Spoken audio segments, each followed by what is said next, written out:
Dear Ambassador Gareth, thank you so much. ბატონო ელჩო, დიდი მადლობა, რომ დღეს ხართ ჩვენი სტუმარი და თან ბევრი მიზეზის გამო ამ განსაკუთრებულ რეგიონში სამცხე-ჯავახეთში. ვიცი რომ უკვე ბევრი შეხვედრა გქონდათ. მოგვიყევით მათ შესახებ, ვიდრე იმ პოლიტიკურ საკითხებზე ვისაუბრებთ, რომელსაც მწვავედ განიხილავს დღეს საქართველოს საზოგადოების ძალიან დიდი ნაწილი. დიდი მადლობა ნინა მოწვევისთვის, ნება მიბოძეთ დავიწყო ქართულად. ნამდვილად ვიმყოფები აქ ახალციხეში პირველად.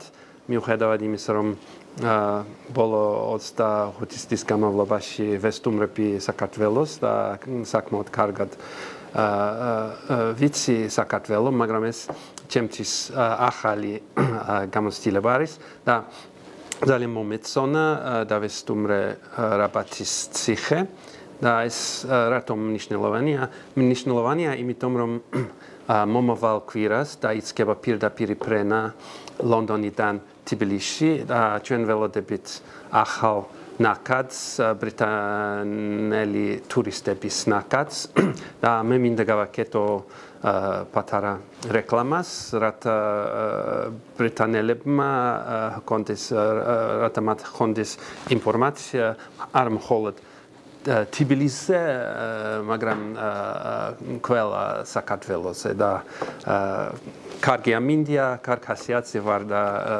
დიდი სიამოვნებით ვისაუბრებთ სხვადასხვა თემებს. დიდი მადლობა, მოდით მეც ქართულად გიპასუხებთ. იმიტომ რომ თქვენი ქართული იმსახურებს ძალიან დიდ პატივისცემას საქართველოს აუდიტორიაში და მოსახლეობაში. ჩვენ ვიცით, რომ თქვენ არაერთგზის მიგიმართავთ ქართულ ენაზე ქართული აუდიტორიისთვის და ეს ნამდვილად დასაფასებელია. აქვე ძალიან მოკლედ გადაუხვევდი ჩვენს სტრუქტურას და საიდან იცით ქართული ესე კარგად? ამის წინ რაც დავიწყე მუშაობა, ჩემი თანამდებობა აქ, მე მქავდა ორი მშვენიერი ქართველი მასწავლებელი ლონდონში და ეს იყო კარგი შესაძლებლობა. ამბობენ, რომ ქართული ენა ძალიან რთულია, ვერ ვეთანხმები, ვმუშაობდი ვიეტნამში ელჩად და ვიეტნამური ენა ბევრად უფრო რთულია ვიდრე ქართული. მაგრამ ბოლო ჯამში, როდესაც ვისაუბრებთ პოლიტიკას და ეკონომიკას, ალბათ ინგლისურ ენაზე ცოტა უფრო ადვილი იქნება ჩემთვის. ძალიან დიდი მადლობა. მართლა ვაფასებთ ამ თქვენს ძალისხმევას, რომ ქართულად მიმართოთ ჩვენ საზოგადოებას და მით უმეტეს ფრენები, რომელიც თქვენ ახსენეთ, არის ძალიან მნიშვნელოვანი განსაკუთრებით ამ რთულ პერიოდში და მოდით მეც გადავერთვები ახლა ინგლისურ ენაზე, იმისთვის რომ როგორც ვთქვით და ჩვენმა აუდიტორიამაც იცის, ბევრი მნიშვნელოვანი საკითხი გვაქვს განსახილველი. განსაკუთრებით ბრიტანეთის ელჩთან და დიდი ბრიტანეთი გახდა ბოლო პერიოდში ძალიან მნიშვნელოვანი გლობალური აქტორი. არა მხოლოდ ბოლო პერიოდში, ზოგადად დიდი ბრიტანეთი იყო კურსის განსაზღვრელი საუკუნეების განმავლობაში და განსაკუთრებით მას შემდგომ, რაც ტრამპის ადმინისტრაცია მოვიდა ამერიკის მთავრობაში. So I will switch to the English. მეც გადავერთვები ახლა ინგლისურ ენაზე. ის ფაქტი, რომელიც თქვენ აღნიშნეთ, ლონდონიდან თბილისის მიმართულებით პირდაპირ რეისების შესახებ ძალიან მნიშვნელოვანია. არაფერს ვიტყვი იმაზე, თუ რას ნიშნავს ეს სტრატეგიული კომუნიკაციების კუთხით, რადგან ეს გაცილებით მეტია, ვიდრე მხოლოდ ტრანსპორტირება და მგზავრების გადაყვანა. მაგრამ სანამ საკუთარ დასკვნებს გამოვიტან, მინდა გითხრათ, რომ საქართველოს ყოველთვის მიაჩნდა ბრიტანეთი უმნიშვნელოვანეს პარტნიორად და მე ვფიქრობ, რომ საქართველოს მოქალაქეები კვლავაც ასე მიიჩნევენ. მაგრამ მინდა თქვენ გკითხოთ, როგორ აღწერთ დიდ ბრიტანეთსა და საქართველოს შორის დღევანდელ პარტნიორობას ბოლოდროინდელი ცვლილებებიდან გამომდინარე. მაგალითად, შეჩერებულია ორდროპის დიალოგი, ასევე კიბერუსაფრთხოების პროგრამა, გაუქმდა თავდაცვის მაღალი დონის მოლაპარაკებები, გართულდა ურთიერთობა საქართველოს მთავრობის მაღალჩინოსნებთან, მათთან, ვისაც საზოგადოების ნაწილი თვითგამოცხადებულ მთავრობას უწოდებს. მათ შორის მაკა ბოჭორიშვილთან, რომელსაც შეხვდით დიდი ბრიტანეთის მიერ დაწესებული სანქციების შემდეგ. ასე რომ, ამ ფონზე, ჩემი შეკითხვა, როგორ აღწერდით დიდი ბრიტანეთისა და საქართველოს დღევანდელ ურთიერთობას? So the question is, how would you describe the UK and Georgian relationships for today? Thank you. You've listed ჩვენს ორმხრივ ურთიერთობებში ზემოთ ჩამოთვლილი სირთულეები მნიშვნელოვანი და სერიოზულია და ამაზე ვისაუბრებ. მაგრამ ასევე მინდა აღვნიშნო, რომ ჩვენი ურთიერთობა საქართველოსთან, რომელიც ძალიან მნიშვნელოვანი იყო საქართველოს დამოუკიდებლობის დღიდან, ეფუძნება რამდენიმე აშკარა ჭეშმარიტებას, რაც ასეთად რჩება. ჩვენ გვინდა, რომ საქართველო იყოს მტკიცე, რათა შეძლოს თავისი სუვერენიტეტისა და ტერიტორიული მთლიანობის დაცვა. სურს გქონდეს ეკონომიკური მდგრადობა რუსეთის პირისპირ და მე ვიტყოდი, რომ რუსეთი არის ზეწოლის მთავარი წყარო და არა ერთადერთი წყარო. საქართველოს უნდა გქონდეს გამძლე დემოკრატიული ინსტიტუტები, რომლებიც ხელს შეუწყობს რეფორმების განხორციელებას ევროატლანტიკურ გზაზე. ასე რომ ეს კვლავ არის ჩვენი ურთიერთობის საფუძველი. დიდი ბრიტანეთი მხარს უჭერს საერთაშორისო სამართალს და შესაბამისად საქართველოს სუვერენიტეტს. დიდ ბრიტანეთს სურს საქართველოსთან ჯანსაღი ეკონომიკური ურთიერთობა და ამაზე შეგვიძლია მეტი ვისაუბროთ. მაგრამ პოლიტიკური ურთიერთობის თვალსაზრისით, როგორც თქვენ აღნიშნეთ, ჩვენ შევაჩერეთ ურთიერთობების გარკვეული ელემენტები, დიალოგი მაღალ დონეზე და შევზღუდეთ პოლიტიკური კონტაქტი, რადგან ბრიტანელი მინისტრები ძალიან შეშფოთებულები არიან საქართველოში დემოკრატიის გაუარესებით. განსაკუთრებით მომიტინგეებთან დამოკიდებულებით და მათ მიმართ სასტიკი მოპყრობით. ასევე შეშფოთებულნი არიან კანონმდებლობის გამო, რომელიც ზღუდავს სამოქალაქო საზოგადოებას და ართულებს დამოუკიდებელი მედიის საქმიანობას. ამის გათვალისწინებით, ჩვენ შევაჩერეთ ზოგიერთი პროგრამა და თანამშრომლობა, მაგრამ მაინც ვესაუბრებით ერთმანეთს. მე როგორც ბრიტანეთის ელჩი ვესაუბრები ხელისუფლებას, როგორც თქვენ აღნიშნეთ, მე შევხვდი საგარეო საქმეთა მინისტრ ბოჭორიშვილს და სხვა მინისტრებს. მე ვხვდები ოპოზიციურ პარტიებს და მაქვს შეხვედრები საზოგადოებასთან. ეს ჩემი საქმეა, გავიგო რა ხდება ქართულ პოლიტიკაში. ავუხსნა ეს ლონდონს და ასევე გამოვხატო ბრიტანეთის პოზიცია. მე უნდა ვუზრუნველყო, რომ ჩვენ მოგვისმინონ და გარკვეულ დონეზე ეს არის ის, რასაც ვაკეთებ აქ, ახალციხეში.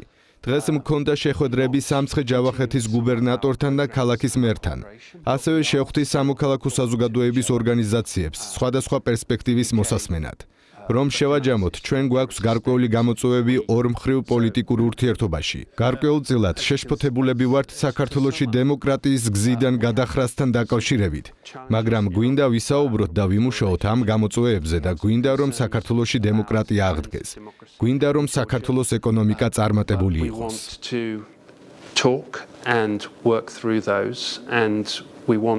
Democracy to recover in Georgia, and we want Georgia's economy to succeed. Thank you so much.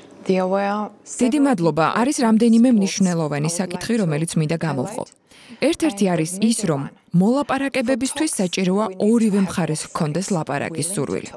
თქვენი პასუხის მიხედვით, სწორად გავიგეთ თუ არა, რომ ქართველ ოფიციალურ პირებს კვლავ სურთ თქვენთან ურთიერთობა. რადგანაც არიან სხვა ქვეყნის ხელისუფლების წარმომადგენლები ან დიპლომატები, რომლებიც ამბობენ, რომ ცდილობენ ურთიერთობას საქართველოს ოფიციალურ პირებთან, მაგრამ მათ უარს ეუბნებიან. But they were rejected. So I can't comment on what's happened. მე ვერ გავაკეთებ კომენტარს სხვა დიპლომატებთან დაკავშირებით, მაგრამ შემიძლია გავიმეორო, რომ ჩვენ შევზღუდეთ ჩვენი კონტაქტები, ჩვენ არ გვაქვს მაღალი დონის პოლიტიკური კონტაქტები და დიალოგები მაღალ დონეზე. ჩვენ გვინდა აზრთა გაცვლა. მე როგორც ელჩს მაქვს ჩემი როლი. მე მივმართე მინისტრებს და მქონია კონტაქტი მინისტრებთან. დარწმუნებული ვარ, ბევრი რამ არის, რაზეც შეგვიძლია ვისაუბროთ. ჯერჯერობით საერთო ენა ვერ გამოვნახეთ გარკვეულ საკითხებზე, მაგრამ ნამდვილად ღირს ცდა. ჩვენ გვინდა, რომ საქართველოს წარმატებას მიაღწიოს და ეს ნიშნავს საქართველოში ყველა აქტორთან ურთიერთობას. All of the actors in Georgia. 6 or 7 months ago you have said that I hope 6 ან 7 თვის წინ თქვენ თქვით, რომ იმედი გქონდათ, რომ საქართველოს მთავრობა სამოქალაქო საზოგადოების სტიგმატიზებას არ მოახდენდა. რას ფიქრობთ დღეს? Georgian civil society is treated by the Georgian government. So I speak to representatives of civil society regularly. მე რეგულარულად ვესაუბრები სამოქალაქო საზოგადოების წარმომადგენლებს და ბევრი მათგანი გრძნობს ზეწოლას. ბევრი წუხს მათი ორგანიზაციების მომავალზე და ფიქრობს, რომ მათი მოქმედების არე იზღუდება. უნდა გითხრათ, რომ ჩვენ კვლავ შეშფოთებულები ვართ, რომ არსებობს შარშანდელი კანონი საგარეო გავლენის შესახებ, რომელიც ჩვენი აზრით არ შეესაბამება ევროპულ სტანდარტებს. ბოლო რამდენიმე კვირაში ახალი კანონები გაჩნდა, რომლებიც წავიკითხე, თუმცა დეტალურად არ შემისწავლია. ასევე მაწუხებს ის, რომ იზრდება ჯარიმები, იზრდება რისკი და იქმნება ატმოსფერო, რომელიც შიშს იწვევს სამოქალაქო საზოგადოებაში. ევროპის საბჭოს, EUTO-ს გზავნილი და არა მხოლოდ დიდი ბრიტანეთის გზავნილი, არამედ საქართველოს ევროპელი პარტნიორების გზავნილი არის ის, რომ ჩვენ გვსურს საქართველომ და საქართველოს ხელისუფლებამ მხარი დაუჭირონ სამოქალაქო საზოგადოებას და წაახალისონ ჯანსაღი დემოკრატიული საზოგადოების მნიშვნელოვანი ნაწილი.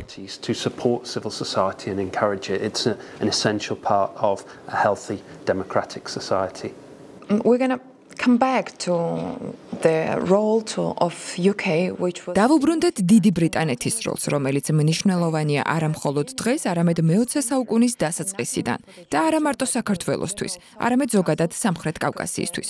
როგორც აღნიშნეთ, საქართველოს დიდი ბრიტანეთის თანამშრომლობა და ორმხრივი პარტნიორობა მხოლოდ პოლიტიკას არ გულისხმობს, არამედ ეკონომიკასაც. საქართველოში დიდი ბრიტანეთი პირდაპირ ინვესტიციების განხორციელების რეიტინგში წლების განმავლობაში წამყვან პოზიციებს იკავებდა. ამის გათვალისწინებით გაქვთ თუ არა მოლაპარაკებები ბიზნესის წარმომადგენლებთან ორივე მხრიდან და როგორია მათი წარმოდგენა შექმნილ გარემოზე. You're absolutely right. სრულიად მართალი ხართ. ეკონომიკური და კომერციული ურთიერთობები ნამდვილად მნიშვნელოვანია და შეიძლება ფართოდ არ იყოს ცნობილი, მაგრამ სამი ყველაზე დიდი კომპანია საქართველოში, საქართველოს ბანკი, TBC და Georgian Capital, ყველა ლონდონის საფონდო ბირჟაზე არიან წარმოდგენილნი. და როგორც თქვენ ამბობთ, ყველაზე დიდი უცხოური საინვესტიციო ნაკადი საქართველოში დიდი ბრიტანეთიდან მოდის. ესენი არიან ძალიან ჯანსაღი, ფართო მასშტაბის ინვესტორები, რომლებიც იყენებენ ლონდონის ბაზრის უსაფრთხოებას და ამ არხს ინვესტირებისთვის დინამიურ ბაზარზე, რომელიც გახლავთ საქართველო. ასე რომ მე ვესაუბრები იმ ბიზნესების და სხვა ბიზნესების წარმომადგენლებს, ერთის მხრივ საქართველოში მიკროეკონომიკური საფუძვლები ძლიერია და ზრდა სტაბილურია და აქ არის ღია ეკონომიკა. ჩვენ ნამდვილად გვინდა რომ ასე გაგრძელდეს. მეორეს მხრივ, რა თქმა უნდა, ინვესტირება ასევე დამოკიდებულია სტაბილურ პოლიტიკურ გარემოზე და პროგნოზირების შესაძლებლობაზე, ქვეყნის მიმართულებაზე, სტრატეგიულ მიმართულებაზე. სწორედ აქ გადაიკვეთება პოლიტიკა და ბიზნესი და ბიზნესმენებიც ამბობენ, რომ მათ სურთ საქართველო მტკიცედ დაუბრუნდეს ევროატლანტიკურ გზას. ეს არის მთავარი გზავნილი. უზრუნველყოფილი იყოს, რომ საქართველო მიისწრაფოდეს ევროპული სტანდარტებისკენ, რომ ჩვენ გავაძლიეროთ ევროპული ბიზნესის, აშშ-ის ბიზნესის ინვესტირებას საქართველოში, რადგან როგორც ვთქვი, ეკონომიკური მდგრადობა დამოკიდებულია დივერსიფიკაციაზე. თქვენ ვერ შეცვლით გეოგრაფიას, თქვენ რუსეთის საზღვარზე ხართ. რუსეთი უეჭველად იქნება საქართველოს ეკონომიკის ნაწილი. მომავალში რუსეთთან გექნებათ ურთიერთობა, მაგრამ ეს არ უნდა იყოს გადამწყვეტი ფაქტორი, რომელიც რუსეთს საქართველოზე ზეწოლის ბერკეტს მისცემს. შესაბამისად ბიზნესმენებს, ვისაც ვესაუბრები, ყველა სურს, რომ საქართველო ევროატლანტიკურ გზაზე დაბრუნდეს. Let's get Georgia back on the Euro-Atlantic path. და თქვენი ხმა ისმის? ბიზნეს გულისხმობთ თუ მთავრობას? ორივეს. The UK's voice is one voice. გაერთიანებული სამეფოს ხმა ერთი ხმაა, მაგრამ მე ვფიქრობ, რომ ჩვენს დამოკიდებულებას იზიარებენ ჩვენი ევროპელი პარტნიორები და ამერიკელი პარტნიორები. ასე რომ ჩვენი ერთობლივი ხმა დარწმუნებული ვარ ისმის. საკითხავია, იქნება თუ არა საპასუხო რეაგირება ამ მიმართულებით საქართველოს მთავრობის მხრიდან. ჩვენ აქ ვართ, მუშაობთ საქართველოსთან და ბევრი მნიშვნელოვანი ეტაპი იქნება. განსაკუთრებით დაინტერესებული ვართ, რომ საქართველოში შემდეგი ადგილობრივი თვითმმართველობის არჩევნები ჩატარდეს თავისუფალ გარემოში და სამართლიანად. იყვნენ დამკვირვებლები EUTO-დან ბრიტანელი, ფრანგი, გერმანელი დამკვირვებლები, რომლებიც დარწმუნდებიან, რომ ეს არჩევნები ჩატარდება შესაბამისი სტანდარტებით. British, French, German observers making sure that those elections are held to a good standard. Thank you so much for mentioning the municipal elections because this is the subject. დიდი მადლობა, რომ ადგილობრივი თვითმმართველობის არჩევნები ახსენეთ. ეს ის თემა, რომელიც ფართო დისკუსიის საგანია. არ არსებობს საერთო წარმოდგენა. უნდა ჩატარდეს თუ არა ის კონკურენტულ გარემოში, მიიღებს თუ არა მონაწილეობას ოპოზიცია ადგილობრივ არჩევნებში. უნდა ვილაპარაკოთ თუ არა ადგილობრივი არჩევნების შესახებ და თუ ვერ ვხედავთ ქართული ოცნების მზადყოფნას ახალი საპარლამენტო არჩევნების ჩასატარებლად, მაშინ ღირს თუ არა მუნიციპალურ არჩევნებში ჩართვა. ჩემი შეკითხვა, თქვენი აზრით, რამ შეიძლება იქონიოს გავლენა და შეცვალოს ის რეალობა, რომელშიც ახლა ვიმყოფებით და რა როლი ექნება ადგილობრივ არჩევნებს ამ რეალობის შესაცვლელად? The municipal election in changing the reality. So I think there are two answers to that question. What is the role of ფიქრობ, რომ ამ კითხვებზე ორი პასუხი არსებობს. რა როლი აქვს საერთაშორისო თანამეგობრობას, რომელიც საკმაოდ შეზღუდულია? რადგან საქართველო არის EUTOS და ევროსაბჭოს წევრი და რადგან საქართველოს სურს გახდეს ევროკავშირისა და ნატოს წევრი, ჩვენი როლი არის ამ ორგანოების მხრიდან რჩევების მიცემა, მხარდაჭერა და ყურადღების გამახვილება. დამკვიდრებული პრაქტიკაა EUTOS საერთაშორისო დამკვირვებლების დასწრება არჩევნებზე EUTOS წევრ ქვეყნებში. ჩვენ ვიმედოვნებთ და ველით, რომ EUTOS დამკვირვებლები იქნებიან მოწვეული მომდევნო ადგილობრივი თვითმმართველობის არჩევნებზე. ჩვენ ყურადღებით დავაკვირდებით სიტუაციას. მეორე ნაწილი უფრო მნიშვნელოვანია. რა უნდა ქართველ ამომრჩეველს, რა სურთ ქართულ ოპოზიციურ პარტიებს, რა სურს ხელისუფლებას.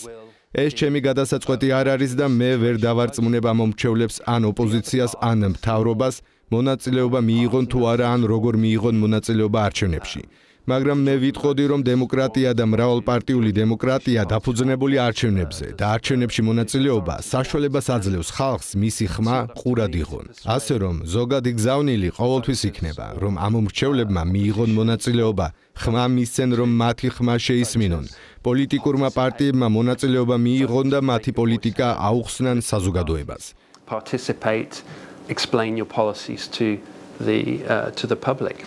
Talking about the elections, the Salome Zurabishvili რაც შეეხება არჩევნებს, საქართველოს მეხუთე პრეზიდენტმა სალომე ზურაბიშვილმა საპარლამენტო არჩევნების შემდეგ ისაუბრა რუსეთის გავლენის შესახებ საქართველოს არჩევნებში. როგორც ვიცი, თქვენ ხართ დიპლომატი, რომელიც ძალიან კარგად იცნობს რუსულ პოლიტიკას, რადგან მუშაობდით მოსკოვში, ასევე სანქტ-პეტერბურგში. სხვადასხვა პოზიციებზე მუშაობდით რუსეთთან რუსეთში. ასე რომ დარწმუნებული ვარ, კარგად გესმით, როგორ მოქმედებს რუსული საინფორმაციო ოპერაციები, რომელიც მძლავრია ბევრი ქვეყნის მსგავსად საქართველოშიც. განსაკუთრებით კი იმ რეგიონში, სადაც ახლა ვართ, სამცხე-ჯავახეთში, რომელიც ეთნიკური უმცირესობებით არის დასახლებული და წლების განმავლობაში რუსული დეზინფორმაციის ერთ-ერთი ყველაზე ინტენსიური სამიზნე იყო. როგორ ფიქრობთ, რამდენად მდგრადია ქართული საზოგადოება რუსული დეზინფორმაციის მიმართ და არა მარტო ქართული საზოგადოება. რამდენად უსაფრთხოა ზოგადად ქართული საინფორმაციო გარემო, მათ შორის თქვენთვისაც, დიპლომატებისთვისაც. პერიოდულად ვრცელდებოდა ცნობები, მათ შორის ნაკლებად საჯარო, რომ რუსული საინფორმაციო ან კიბეროპერაციების სამიზნე ზოგიერთი დიპლომატიც გამხდარა საქართველოში და მათი საინფორმაციო წყაროები საკმარისად არ იყო დაცული. თქვენ რამდენად უსაფრთხოდ გრძნობთ ამ კუთხით თავს საქართველოში? protected enough in Georgia in terms of the Russian informational operations? So let me start by saying that disinformation and Russian disinformation. დავიწყებ იმით, რომ დეზინფორმაცია და რუსული დეზინფორმაცია არის გამოწვევა დიდ ბრიტანეთში, ნატოში და ასევე საქართველოშიც. ნატომ ახლახან გამოაქვეყნა სახელმძღვანელოების ახალი ნაკრები დეზინფორმაციასთან გამკლავების შესახებ. ამ მეთოდებიდან ბევრი ეფუძნება დიდი ბრიტანეთის გამოცდილებას. საჭიროა მრავალშრიანი რეაგირება. თქვენი საზოგადოება უნდა გახდეს მოქნილი, უნდა იცოდნენ, როგორ გამოიყენონ მედია, ინფორმირებული გზით შეამოწმონ რესურსები. საჭიროა არსებობდეს საგამოძიებო ჟურნალისტიკა, რათა დარწმუნდეთ, რომ ახალი ინფორმაციის მიღებისას არსებობს სათანადო წყარო, რომელიც უნდა შეისწავლოთ და შეაფასოთ. ასევე გჭირდებათ ჯანსაღი აქტიური დამოუკიდებელი მედია. ფიქრობ, რომ საქართველოში ეს ყველაფერი არსებობს. მით უმეტეს რომ იცით, თქვენს მეზობელს უკვე ოკუპირებული აქვს თქვენი ტერიტორიის 20% და აკონტროლებს აფხაზეთსა და სამხრეთ ოსეთს. აშკარაა, რომ ისინი იყენებენ უამრავ საინფორმაციო მეთოდს ამ სივრცეში რუსული ენის გამოყენებით არჩევნების წინ და ეს ძალიან ნათლად დავინახეთ მოლდოვაში, სადაც წინასაარჩევნოდ რუსული დეზინფორმაცია და რუსეთთან დაკავშირებული ოლიგარქები იყენებდნენ ტექნოლოგიებს, რათა ჩაეშალათ არჩევნები. ყველგან სხვადასხვანაირად ხდება, მაგრამ მე ვფიქრობ, მთავარი ის არის, რომ საქართველოს შეუძლია დაიცვას საკუთარი თავი ჯანსაღი, აქტიური, დამოუკიდებელი მედია გარემოთი. ამიტომ ვუჭერდით მხარს დამოუკიდებელ მედიას საქართველოში. ამიტომ უჭერდა მხარს საერთაშორისო საზოგადოება დამოუკიდებელ მედიას. ამ მომენტში მაწუხებს ის ნარატივი, რომ მედიისთვის უცხოური დაფინანსება ცუდია.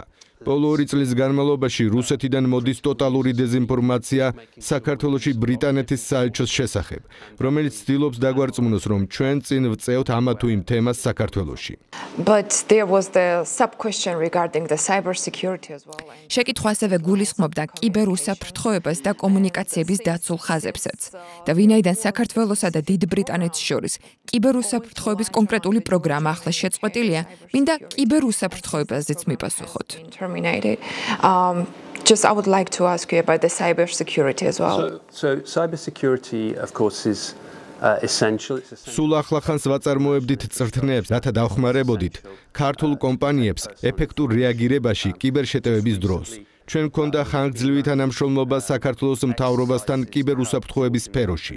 დარწმუნებული ვართ, რომ საქართველოს მთავრობამ გააუმჯობესა თავისი კიბერუნარები და ეს კარგია.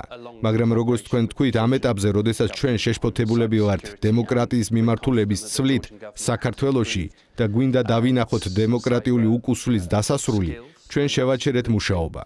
ფიქრობ, საქართველოს მიცის, რომ მნიშვნელოვანია დაცვა საქართველოს მიცის სად არის საფრთხე, მისი საინფორმაციო და კიბერ ინფრასტრუქტურისთვის. ისინი მომდინარეობენ მათ შორის რუსეთიდან. ნატო მიცის საიდან მოდის საფრთხეები, რადგან ნატოს აქვს ახალი სტრატეგია დეზინფორმაციის წინააღმდეგ, რომელიც მიმართულია რუსეთიდან მომდინარე საინფორმაციო საფრთხეებისკენ. Thank you so much. And you've been talking about the role of the media. თქვენ ბევრი ისაუბრეთ მედიის როლზე. იქედან გამომდინარე, რომ ქართული ოცნება აპირებს დაუწესოს ქართულ საზოგადოებას, მედიას და სამოქალაქო საზოგადოებას უამრავი შეზღუდვა, იღებს ახალ კანონებს, უფრო და უფრო რთულდება მუშაობა. მაგრამ ამავდროულად ჩვენ ვართ რეგიონში, სადაც პროპაგანდა, როგორც უკვე აღვნიშნე, ძლიერად მოქმედებს. დასავლური მხარდაჭერა წლების განმავლობაში არ იყო ისეთი ინტენსიური რეგიონული მედიის მიმართულებით, როგორც დედაქალაქში ბაზირებულების მიმართ. ზოგჯერ რეგიონული მედია თვლის, რომ მათ ძალისხმევასა და რესურსებს არასათანადო გარემო აქვს განვითარებისთვის. მაგალითად, როცა არჩევნების შედეგებს ვუყურებთ, ვხედავთ, რომ საქართველოში ყველაზე დაუცველია რეგიონები და იქ საინფორმაციო უსაფრთხოება. ამავე დროს ქართული რეგიონული მედია მაუწყებლობა მუდმივად ცდილობს მოგვაწვდინოს ხმა, რომ ის მნიშვნელოვანია, რადგან მაუწყებლობა საქართველოში დღემდე ნომერ პირველი საინფორმაციო წყაროა და ასევე რეგიონული მედია ძალიან ახლოს დგას რეგიონულ აუდიტორიასთან. So that's a fair question or criticism. I think it's probably true that we as სამართლიანი შეკითხვაა თუ კრიტიკა. ვფიქრობ ალბათ მართალია, რომ ჩვენ როგორც საქართველოს ევროპელი პარტნიორები დიდ ყურადღებას ვაქცევთ დედაქალაქს და საკმარის ყურადღებას არ ვუთმობთ რეგიონებს. მინდა გითხრათ, დიდ ბრიტანეთში თუ გკითხავთ რეგიონულ მედიას რა მდგომარეობაა, ალბათ იტყვიან, რომ ფინანსურად რთული მდგომარეობაა. ზეწოლას განიცდიან, რადგან ძნელია კონკურენცია გაუწიონ უფრო კომერციალიზებულ ეროვნულ ჟურნალისტიკას. ძნელია კონკურენცია მთლიანობაში ახალი სოციალური მედიის არხებთან და ასე შემდეგ. მაგრამ შემიძლია ასე ვთქვა, მართალია, რომ ყველანაირი პოლიტიკა ლოკალურია, რადგან საბოლოო ჯამში პოლიტიკა აქტუალური უნდა გახდეს ადგილობრივი მოსახლეობისთვის. ფიქრობ, იგივე შეიძლება ითქვას მედიაზეც. ყველა მედია ადგილობრივია იმ გაგებით, რომ თქვენ უნდა ისაუბროთ იმ საკითხებზე, რომლებიც მნიშვნელოვანია ადგილობრივი მოსახლეობისთვის. თუ მათი ჩართულობა გსურთ. მე ახლა უფრო მეც მოგზაურობ საქართველოში. საქართველოში ჩემი პირველი რამდენიმე თვე ძირითადად თბილისში ვიყავი. მაგრამ სურს მეტი ვიმოგზაურო, რათა მეტად გავიცნო ქვეყანა. ფიქრობ ჩვენი მხრიდან მომავალ მხარდაჭერაზე, რადგან ჩვენ გავაგრძელებთ სამოქალაქო საზოგადოებისა და დამოუკიდებელი მედიის მხარდაჭერას საქართველოში და არა მხოლოდ საქართველოში. ეს არის ჩვენი პოლიტიკა რეგიონში და გლობალურად. ჩვენ ყურადღებას გავამახვილებთ იმ ორგანიზაციების მხარდაჭერაზე, რომლებიც მოქმედებენ რეგიონებში და იმ მედია ორგანიზაციებზე, რომლებიც უშუალოდ ესაუბრებიან რეგიონებში მცხოვრებ ადამიანებს, ზოგჯერ საკუთარ ენაზე. დიდ ბრიტანეთში ჩვენ ვართ მრავალენოვანი საზოგადოება, გვაქვს უელსური და შოტლანდიური დიალექტები და ირლანდიური დიალექტები და გვაქვს მედია ყველა ამ ენაზე. აქაც საქართველოში თქვენ მულტიეთნიკური ქვეყანა ხართ და ლოგიკურია, რომ გექნებათ მედია სომხურ და აზერბაიჯანულ ენებზეც. Armenian and in Azerbaijan. Yeah, right. So the journalist you are talking to also represents the multi-language and multi-ethnic media outlet which also talks in Armenian. მართალია, მაგალითად მეც წარმოვადგენ მედიას, რომელიც ასევე ესაუბრება აუდიტორიას სომხურ და აზერბაიჯანულ ენებზე. გლობალურ პოლიტიკაზეც მინდა გკითხოთ, თუმცა გლობალიზაციის პირობებში სამყაროში თითქმის აღარაფერია იზოლირებული გავლენის მქონე. მაგალითად, თეთრ სახლში რაც ხდება, გარკვეულ დონეზე მოქმედებს ახალციხის მოსახლეობაზეც. მაგალითად, USAID-ის პროექტებით შემიძლია მოვიყვანო. ამიტომ მინდა გკითხოთ, გლობალურ წესრიგში განხორციელებული უზარმაზარი ცვლილებების შემდეგ დიდი ბრიტანეთის როლი კიდევ უფრო გაიზარდა და რაც შეეხება უკრაინას, თქვენი მხარდაჭერა, თქვენი როლი და განცხადებები, რომლებსაც დიდი ბრიტანეთის მთავრობა აკეთებს, დიდ იმედს აძლევს ხალხს, არა მხოლოდ უკრაინაში. ამ მიმართულებით რა გზავნილი გაქვთ მოსახლეობისთვის, რომელიც მხარს უჭერს უკრაინას და რომელსაც სურს დაინახოს სამართლიანი გამოსავალი. So achieving a fair and sustainable peace in Ukraine. ამ საკითხში ჩვენი ჩართულობის პირველი პრინციპია არაფერი უკრაინის შესახებ უკრაინის გარეშე. ასე რომ უკრაინა უნდა იყოს ჩართული გადაწყვეტილების მიღების დროს, უნდა იჯდეს მოლაპარაკების მაგიდასთან და საბოლოოდ უკრაინა გადაწყვეტს, მიიღოს თუ არა შეთანხმება. ასე რომ ეს კარგია უკრაინელი ხალხისთვის, მაგრამ სამართლიანი და მდგრადი მშვიდობა ასევე კარგი იქნება ევროპისთვის. რადგან ეს ნიშნავს, რომ რუსეთი აღარ დაბრუნდება, როგორც ეს არაერთხელ ვნახეთ ბოლო 2 წლეულის განმავლობაში. თავიდან იწყებს ცეცხლის შეწყვეტის დარღვევით, იყენებს სხვადასხვა ტიპის იარაღს, კინეტიკურს თუ ჰიბრიდულს. შესაბამისად, საქართველოსთვისაც ასევე მნიშვნელოვანია, იქნება თუ არა უკრაინაში სამართლიანი და მდგრადი მშვიდობა. არის კიდევ რამდენიმე რამ, რაც აუცილებელია. უპირველეს ყოვლისა ძალიან მნიშვნელოვანია აშშ-ის როლი. ამიტომ ჩვენ ვმუშაობთ. ვემხრობით აშშ-ის რუსეთსა და კიევს შორის დისკუსიებს, რათა ეს მოლაპარაკებები მაქსიმალურად ეფექტური იყოს. ჩვენ ვმუშაობთ იმისთვის, რომ ევროპა გაძლიერდეს ნატოს მეშვეობით. როგორც ხედავთ, ჩვენ მეც ვხარჯავთ ამისთვის და ნატოს ბევრი სხვა ევროპული წევრი ქვეყანაც იგივეს აკეთებს. ჩვენ მხარს ვუბამთ საფრანგეთის ძალისხმევას, რათა შევთავაზოთ უკრაინას უსაფრთხოების გარანტიები. უკრაინა უნდა დარწმუნდეს, რომ არსებობს უსაფრთხოების გარანტია, რომელსაც შეუძლია უზრუნველყოს გრძელვადიანი მშვიდობა. ჩვენ გვინდა, რომ აშშ ამ პროცესში ჩართული იყოს. ასე რომ პირველი გზავნილი არაფერი უკრაინის შესახებ უკრაინის გარეშე. მეორე არის ის, რომ აშშ გადამწყვეტია ამ პროცესში. მესამე გზავნილია, რომ დიდი ბრიტანეთი აქტიურია, ლიდერობს და მხარს უბამს ფრანგულ და ევროპულ რეაგირებას. და ჩემი მეოთხე გზავნილი იქნება ის, რომ ბევრი რამ, რისთვისაც ჩვენ მხარს ვუჭერთ უკრაინას ბრძოლაში, სუვერენიტეტი, შესაძლებლობა, რომ რუსეთი ვერ დაემუქროს, ეს არის ის, რაც მნიშვნელოვანია საქართველოსთვის. ამიტომ გვინდა, რომ ევროპის უსაფრთხოების მომავალმა არქიტექტურამ ნებისმიერ ქვეყანას მისცეს შესაძლებლობა აირჩიოს თავისი ეკონომიკური და უსაფრთხოების პარტნიორები, მესამე მხარის ზეწოლის გარეშე, იქნება ეს რუსეთი თუ სხვა.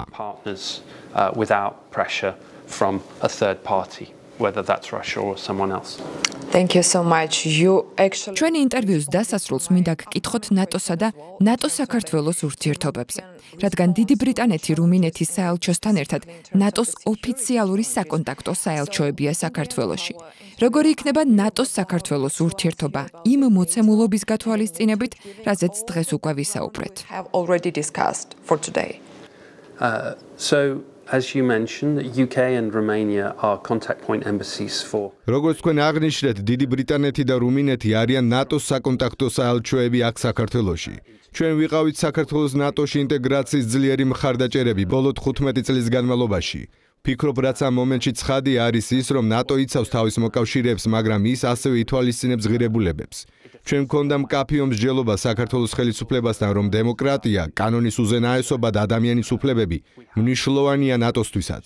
ის პრობლემები, რომლებზეც ადრე ვისაუბრე, საქართველოსთან ორმხრივი ურთიერთობების სირთულეები, მნიშვნელოვანია არა მხოლოდ ევროკავშირისთვის, არამედ ნატოსთვისაც.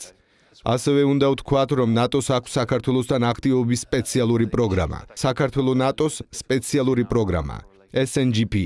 ეს პროგრამა მოქმედებს საქართველოში შესაძლებლობების გასაძლიერებლად და ჩვენ გვინდა, რომ ის გაგრძელდეს, მაგრამ გვინდა იყოს მაქსიმალურად ეფექტური და ცხადია, ისეთ გარემოში, ისეთ უსაფრთხოების გარემოში, როგორიც ევროპაშია. ეს ნიშნავს, რომ ყველამ მეტი უნდა დახარჯოს საკუთარ თავდაცვაზე. ეს მოიცავს დიდ ბრიტანეთს, მოიცავს გერმანიას, მოიცავს საქართველოსაც. ასე რომ ეს არის ის, რაც ჩვენ მომავალში უნდა დავინახოთ, რომ საქართველოს ხელისუფლება აიღებს რეფორმების განხორციელების ვალდებულებას, ნატოს მიმართულებით და კვლავ აიღებს ვალდებულებას იყოს იმ ქვეყნების ჯგუფის ნაწილი, რომლებმაც იციან, რომ ჩვენ გვჭირდება ევროპის უსაფრთხოების დაცვა. Thank you so much. And the last question. და ბოლო კითხვა გპირდებით. თქვენ რამდენჯერ მიახსენეთ საქართველოს მთავრობა, საქართველოს ხელისუფლება, საქართველოს მინისტრები. რამდენად განიხილავს, აპირებს გაერთიანებული სამეფო იმის აღიარებას, რომ ეს გუნდი საქართველოს მთავრობაა. თუ ეს უკვე უთქმელად მოხდა. მაკა ბოჭორიშვილის ელჩ დანიგანთან შეხვედრის შემდეგ ბევრი კითხვა გაჩნდა დასავლური სამყაროს მიმართ. რა სიტყვით დიდი ბრიტანეთის შესახებ? So what about UK? There's a legal answer to this question. The UK recognizes Georgia. ამ კითხვაზე კორექტული პასუხი იქნება, რომ დიდი ბრიტანეთი აღიარებს საქართველოს სახელმწიფოს. ჩვენ დიპლომატიური ურთიერთობა გვაქვს საქართველოსთან. ასე რომ მე ვარ აქ როგორც გაერთიანებული სამეფოს ელჩი საქართველოს სახელმწიფოში და შეძლების დაგვარად ვაკეთებ ჩემს საქმეს. მე აღვნიშნე, რომ ჩვენ გვინდა ვიხილოთ ურთიერთობების გაუმჯობესება. გვინდა ვიხილოთ მეტი პოლიტიკური კონტაქტი, მაგრამ ჩვენი გადმოსახედიდან ეს რომ მოხდეს, ქვეყანა უნდა დაუბრუნდეს დემოკრატიულ სტანდარტებს. A return to democratic standards for that to happen. დიდი მადლობა.